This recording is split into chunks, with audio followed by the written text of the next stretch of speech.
내 도장을 내가 위조했다는 게 사실이야? 정민아, 대답해라. 저는 살고 싶었을 뿐이에요. 아이를 지켜야 했다고요. 가족을 팔아넘기고도 그게 변명이라고 말할 수 있어? 제발 제발 이 자리에서는 그만하세요. 다들 듣고 있잖아요. 아무도 제 편이 아니었어요. 그래서 이렇게 할 수밖에 없었어요. 피해자라면서 왜 내 삶과 이름을 짓밟아? 아버지, 어머니, 우리 가족이 무너지고 있습니다. 노을빛 인생극장은 상처 위에 핀 희망을 이야기합니다. 평범한 은행 창구에서 벌어진 충격적인 장면. 며느리가 무릎을 꿇고 있었습니다. 그 순간 시아버지가 우연히 은행에 들어섰습니다. 눈앞에 펼쳐진 광경에 발걸음이 멈췄습니다. 대체 무슨 일이 벌어진 걸까요? 가족의 이름으로는 차마 믿기 어려운 상황이었습니다. 은행 안의 모든 시선이 며느리에게 쏠렸습니다. 시아버지의 가슴은 무너져 내렸습니다. 그리고 밝혀진 진실은 모두를 충격에 빠뜨렸습니다. 오늘 그날의 이야기를 시작합니다. 안녕하세요. 노을빛 인생극장입니다. 이곳은 삶의 희로애락을 담은 이야기, 눈물과 배신, 그리고 끝내 피어나는 희망을 전해드리는 채널입니다. 오늘 이야기도 마찬가지입니다. 평범한 가족의 일상 속에서 벌어진 충격적인 사건, 그리고 그 속에서 드러난 반전과 교훈을 여러분과 함께 나누고자 합니다. 구독과 좋아요, 알림 설정으로 함께 해주세요. 여러분의 한 번의 클릭이 저희에게 큰 힘이 됩니다. 은행에 나타난 시아버지 충격의 첫 장면. 햇살이 따뜻하게 비추던 평범한 오후, 시아버지 박영수 씨는 약속된 은행 업무를 위해 천천히 걸음을 옮겼습니다. 지팡이를 짚은 채 천천히 은행 문을 밀고 들어섰습니다. 은행 안은 분주했고 고객들이 번호표를 들고 차례를 기다리고 있었습니다. 창구 앞에 긴 줄이 늘어서 있었고 누군가는 서류를 작성하느라 바빴다. 영수 씨는 의자에 앉기 전 무심코 로비 한쪽을 바라보았는데, 그리고 그 순간 믿을 수 없는 광경이 눈앞에 펼쳐졌습니다. 그의 며느리 정민 씨가 무릎을 꿇고 있었다. 주변의 모든 시선이 그녀에게 향해 있었다. 은행 직원은 팔짱을 낀 채 냉정한 표정을 하고 있었다. 정민 씨는 눈물을 글썽이며 간절히 무언가를 호소하고 있었다. 영수 씨의 심장은 크게 요동쳤다. 저 여자가 내 며느리 정민이가 맞단 말인가? 순간 귀가 멍해지고 발걸음이 얼어붙었다. 주위의 고객들은 수군거리며 그 장면을 지켜보고 있었다. 집안에 무슨 일이 있는 거야? 라는 속삭임이 들려왔다. 영수 씨는 손끝이 떨렸다. 믿고 싶지 않은 현실이 눈앞에 펼쳐져 있었다. 평생 지켜온 가족의 체면이 산산이 부서지는 듯했다. 정민 씨는 흐느끼며 말했다. 제발 조금만 시간을 더 주세요. 은행 직원은 단호했다. 원칙대로 진행해야 합니다. 눈물로 얼룩진 며느리의 얼굴이 더 이상 낯설지 않았다. 영수 씨는 무의식적으로 정민아, 하고 부르려다 입술을 깨물었다. 순간 숨이 막히고 가슴이 찢어졌다. 그는 더 이상 참을 수 없었다. 떨리는 발걸음으로 앞으로 다가갔다. 그리고 외쳤다. 이게 도대체 무슨 짓이냐? 며느리의 무릎 꿇은 사연 빛과 압박. 은행 안의 공기는 한순간 얼어붙었다. 모두의 시선이 며느리와 시아버지에게 집중됐다. 정민 씨는 놀란 듯 고개를 들었다. 시아버지와 눈이 마주친 순간 얼굴이 창백해졌다. 아버님 여기 계셨군요. 목소리는 떨리고 있었다. 영수 씨는 며느리를 노려보며 물었다. 왜 내가 여기서 무릎을 꿇고 있는 거냐? 정민 씨는 대답 대신 고개를 숙였다. 직원이 대신 말했다. 고객님, 연체된 대출금 문제입니다.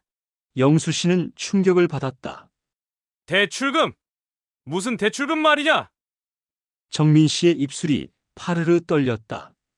사실은 저 혼자 감당하지 못한 빚이 있습니다. 주변에서 들려오는 수군거림은 점점 더 커졌다. 며느리라던데 집안 망신 아니야? 정민 씨는 눈물을 삼키며 고개를 저었다. 집안을 망치고 싶지 않았어요. 그래서. 무릎 꿇은 채 두 손을 모았다. 은행 직원은 차갑게 말했다. 이미 기한은 지났습니다. 오늘 중으로 조치가 들어갑니다. 영수 씨는 며느리의 어깨를 붙잡았다. 왜 나한테 말하지 않았어? 정민 씨는 흐느끼며 대답했다. 아버님께까지 걱정 끼치고 싶지 않았습니다. 영수 씨의 눈가에 분노와 슬픔이 동시에 맺혔다. 가족의 이름으로 가려진 진실이 드러나고 있었다.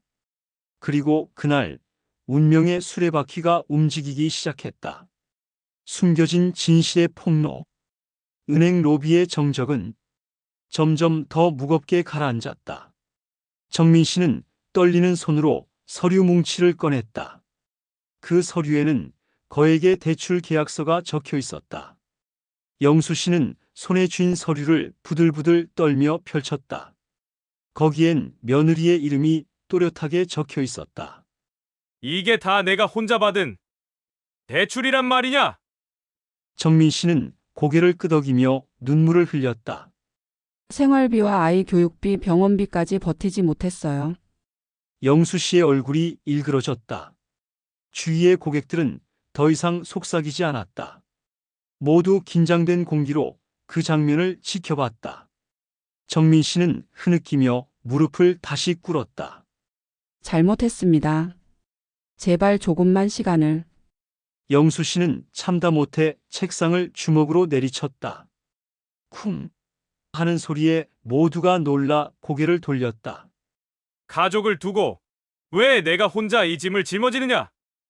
정민 씨의 어깨가 크게 흔들렸다. 가족에게조차 말할 수 없을 만큼 두려웠어요. 은행 직원은 단호히 고개를 저었다. 원칙은 원칙입니다. 미납액은 오늘로 정리돼야 합니다. 영수 씨의 분노는 눈물이 되어 맺혔다. 이 집안의 이름이 이렇게 땅에 떨어져야 한단 말이냐? 정민 씨는 오열했다. 그 순간 고객들 사이에서 한숨이 터져나왔다. 저 집은 이제 끝났네. 수군거림은 모욕처럼 박혔다. 영수 씨는 며느리를 끌어올리려 했지만 그녀는 고개를 숙인 채 울음을 멈추지 못했다. 무너져가는 가족의 체면, 그것이 바로 시작이었다. 갈등의 심화. 영수 씨는 떨리는 목소리로 외쳤다. 정민아, 지금이라도 솔직히 말해라. 이 모든 빚은 어디서 시작된 거냐? 정민 씨는 숨을 삼키며 대답을 망설였다. 은행장의 눈빛은 여전히 냉정했다. 이건 단순한 연체가 아닙니다. 이미 경매 절차가 진행될 수 있습니다. 경매라는 단어가 공기 속을 가르며 무겁게 울려 퍼졌다. 영수 씨의 얼굴이 창백해졌다. 경매라니 집을 잃을 수도 있다는 말인가?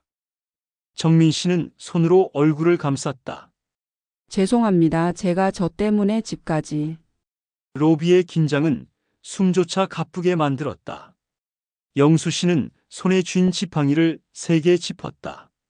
내가 어떻게 우리 가문을 이런 수치로 몰아넣을 수 있단 말이냐? 정민 씨는 울부짖었다. 저도 살고 싶었어요. 빚쟁이들이 매일 집 앞에 찾아와 협박했어요. 그 순간 숨겨져 있던 진실이 터져나왔다. 주변 고객들이 놀란 듯 서로의 얼굴을 마주봤다. 영수 씨의 눈빛은 분노와 안타까움이 뒤섞였다. 차라리 나한테 먼저 말했어야지. 정민 씨는 고개를 떨구며 흐느꼈다. 은행장의 목소리는 단호했다. 오늘 안으로 결정하지 않으면 강제 조치가 들어갑니다. 영수 씨는 고개를 푹 숙였다. 그 어깨 위로 세월의 무게와 모멸감이 짓눌렀다. 며느리는 무너진 듯 울부짖었다. 그리고 그 울음은 은행 로비 전체를 울리며 메아리쳤다. 고객들은 차가운 눈빛으로 그들을 내려다봤다. 그날 가족의 신뢰는 돌이킬 수 없는 균열을 맞았다. 숨겨진 반전. 며칠 후 영수 씨는 집 앞에서 낯선 그림자를 발견했다. 검은 양복 차림의 남성들이 서류를 들고 있었다. 빚 갚을 준비는 됐습니까? 영수 씨는 경악하며 물었다. 당신들은 누구요? 그들은 비웃으며 서류를 내밀었다.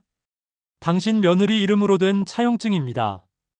영수 씨는 서류를 낚아채 확인했다. 그리고 그 순간 심장이 철렁 내려앉았다.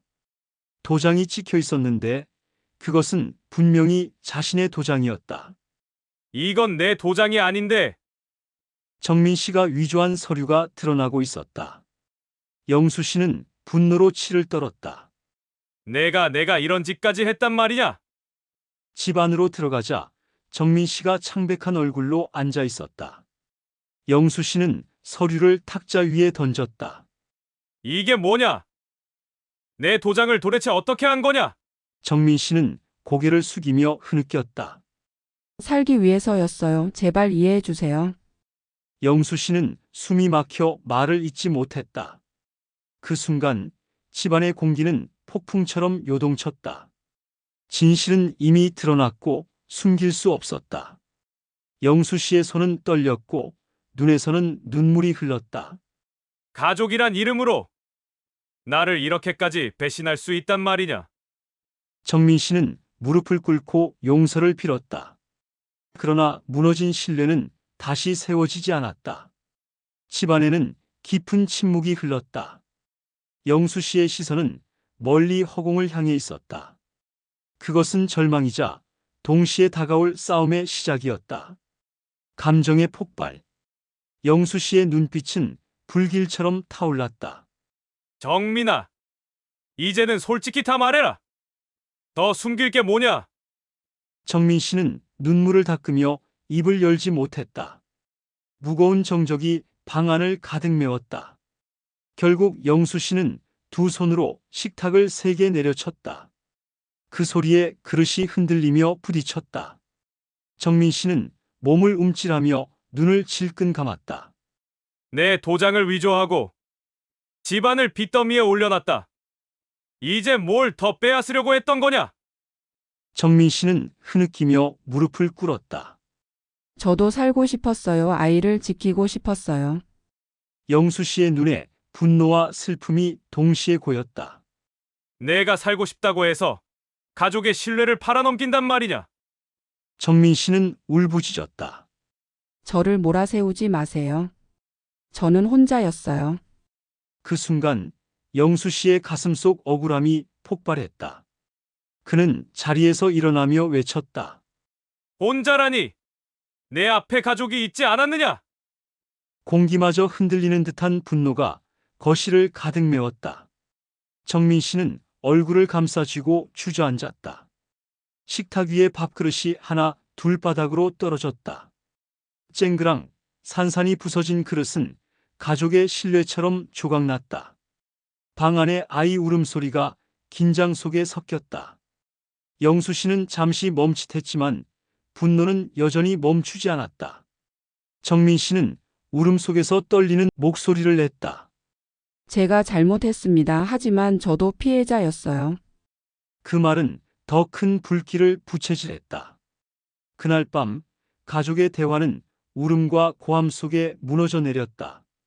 절망의 깊이. 다음 날 집안은 고요했다. 전날 밤의 울음과 고함이 거짓말처럼 사라졌다. 영수 씨는 어두운 방 안에서 홀로 앉아 있었다. 그의 앞에는 빚 독촉장이 쌓여 있었다. 빨간 글씨로 쓰인 최후 통보가 눈에 들어왔다. 가슴이 무겁게 내려앉았다. 손끝이 떨리며 서류를 넘겼다. 그 안에는 은행의 도장이 선명히 찍혀 있었다. 고개를 들자 벽에 걸린 가족 사진이 눈에 들어왔다. 웃고 있는 아들과 며느리, 손주의 얼굴이 담겨 있었다. 영수 씨의 눈가에 눈물이 고였다. 어쩌다 이렇게 됐을까? 정민 씨는 방 한구석에서 편지를 쓰고 있었다. 떨리는 글씨체로 용서해 주세요라는 문장이 적혔다. 눈물이 종이 위로 떨어졌다. 그 편지는 차마 전달되지 못한 채 구겨졌다. 집안 공기는 무겁게 가라앉았다. 주방 한쪽에는 설거지되지 않은 그릇들이 쌓여 있었다. 아이의 장난감이 어질러져 있었지만 웃음소리는 들리지 않았다. 영수 씨는 두 손으로 얼굴을 감싸쥐었다. 절망은 온몸을 옥죄며 점점 깊어졌다. 창밖에는 빗방울이 내리고 있었다. 그 빗소리는 마치 집안의 슬픔을 위로하는 듯 울려 퍼졌다. 정민 씨는 방 안에서 무릎을 꿇고 울고 있었다. 그 눈물은 끝없는 후회의 바다였다.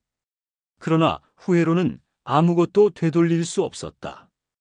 아이만이 천진한 얼굴로 할머니를 찾았다. 절망 속에서도 작은 희망의 불씨가 남아 있었다. 의외의 희망. 절망 속에서도 하루는 흘러갔다. 손주는 작은 손으로 할아버지를 붙잡았다. 할아버지, 놀아주세요. 그 한마디에 영수 씨의 가슴이 뭉클해졌다. 아이의 웃음은 빛처럼 방 안을 밝히기 시작했다. 잠시나마 절망은 뒤로 물러났다. 정민 씨도 아이를 안으며 눈물을 삼켰다. 내가 지켜야 할 건 바로 이 아이였구나. 영수 씨는 고개를 끄덕였다. 손주의 맑은 웃음이 가족을 잠시 하나로 묶었다. 이웃이 문을 두드렸다. 무슨 일 있으세요? 도와드릴 게 있으면 말씀하세요. 그 따뜻한 말은 무너진 마음에 작은 위로가 되었다. 식탁 위에 이웃이 건넨 과일 바구니가 놓였다. 단순한 선물이었지만 그것은 희망의 씨앗이었다. 영수 씨는 오랜만에 미소를 지었다. 정민 씨도 눈물을 닦으며 고개를 들었다. 가족 사진을 다시 바라보며 결심했다. 이제는 포기하지 않겠다. 그 순간 집안 공기에 따뜻한 온기가 스며들었다. 아이의 웃음소리가 더 크게 울려 퍼졌다. 그것은 절망 속 희망의 증거였다. 주방에 불이 켜지고 따뜻한 국이 끓기 시작했다. 작은 일상이지만 그것이 삶을 다시 이어주고 있었다. 영수 씨는 깊은 숨을 내쉬었다. 절망은 여전히 존재했지만 더 이상 전부가 아니었다. 희망은 조용히 그러나 확실히 자라나고 있었다. 그날 밤 가족은 오랜만에 같은 식탁에 둘러앉았다. 깨달음. 시간이 조금 흐른 뒤 영수 씨는 가족들을 불러 모았다. 무거운 공기 속에서도 단호한 표정이었다. 이제는 우리 모두가 솔직해져야 한다. 정민 씨는 눈을 피하며 고개를 숙였다. 철수 씨도 말없이 자리를 지켰다. 영수 씨는 천천히 말을 이었다. 돈은 잃을 수 있다. 하지만 마음까지 잃어서는 안 된다. 그 말에 방 안의 공기가 달라졌다. 정민 씨는 눈물을 글썽이며 고개를 들었다. 아버님 정말 죄송합니다. 영수 씨는 고개를 끄덕였다. 다시는 같은 실수를 반복하지 말아라. 철수 씨도 눈빛이 흔들리며 고개를 숙였다. 손주는 그 순간 해맑게 웃었다. 작은 웃음이 가족 모두의 마음을 녹였다. 정민 씨는 아이를 꼭 끌어안았다. 눈물 속에서 미소가 피어났다. 영수 씨는 가족 사진을 다시 바라봤다. 우리가 진짜 지켜야 할 건 바로 이거다. 사진 속 웃음은 삶의 의미를 되새기게 했다. 정민 씨는 결심한 듯 고개를 끄덕였다. 이제는 솔직하게 살겠습니다.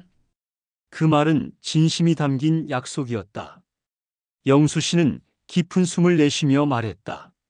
이제 다시 시작하자. 방 안에는 따뜻한 공기가 감돌았다. 그날 가족은 처음으로 진정한 대화를 나눴다. 그것은 진짜 회복의 시작이었다. 결말과 교훈. 시간이 흐르며 집안에는 조금씩 평화가 찾아왔다. 빚은 여전히 남아 있었지만 가족의 마음은 회복되고 있었다. 영수 씨는 아침마다 손주와 함께 산책을 나갔다. 아이의 웃음은 모든 고통을 잊게 만들었다. 정민 씨는 성실히 일을 시작했다. 작은 가게에서 하루하루를 버텼다. 철수 씨도 가족을 위해 더 노력했다. 서서히 균열은 메워지고 있었다. 어느 날 저녁 가족은 함께 거실에 앉았다. 오랜만에 웃음소리가 울려 퍼졌다. 아이는 종이에 가족을 그려왔다. 그림 속에는 웃는 얼굴들이 나란히 있었다. 영수 씨는 그 그림을 보며 눈시울을 붉혔다. 그래. 이게 바로 진짜 재산이지. 그 말에 모두의 눈가에 눈물이 맺혔다. 정민 씨는 고개를 끄덕이며 미소 지었다. 철수 씨도 아버지의 손을 꼭 잡았다. 그 순간 가족은 진심으로 하나가 되었다. 집안에는 따뜻한 온기가 가득했다. 그 온기는 돈으로 살 수 없는 것이었다. 영수 씨는 담담히 말했다. 돈은 빼앗겨도 마음까지는 빼앗기지 않는다. 그 말은 모두의 가슴에 깊이 새겨졌다. 방 안의 공기는 평온했다. 창밖에는 노을빛이 물들고 있었다. 그 빛은 새로운 시작을 알리고 있었다. 가족은 서로의 손을 잡고 웃었다. 이야기는 그렇게 마무리되었지만 교훈은 오래 남았다. 며느리의 욕심과 은행 서류 한 장이 한 가족의 평화를 무너뜨렸습니다. 하지만 끝내 지켜낸 건 돈이 아니라 마음과 사랑이었습니다. 여러분은 어떻게 생각하시나요? 돈과 재산보다 더 중요한 가족의 가치는 무엇일까요? 댓글로 여러분의 생각을 남겨주세요. 이야기가 마음에 와 닿았다면 구독과 좋아요, 알람 설정까지 꼭 부탁드립니다. 여러분의 관심이 저희에게 큰 힘이 됩니다. 돈은 사라져도 진심은 남습니다. 노을빛 인생극장은 상처 위에 핀 희망을 이야기합니다. 여러분의 마음에도 오늘 작은 빛이 스며들길 바랍니다.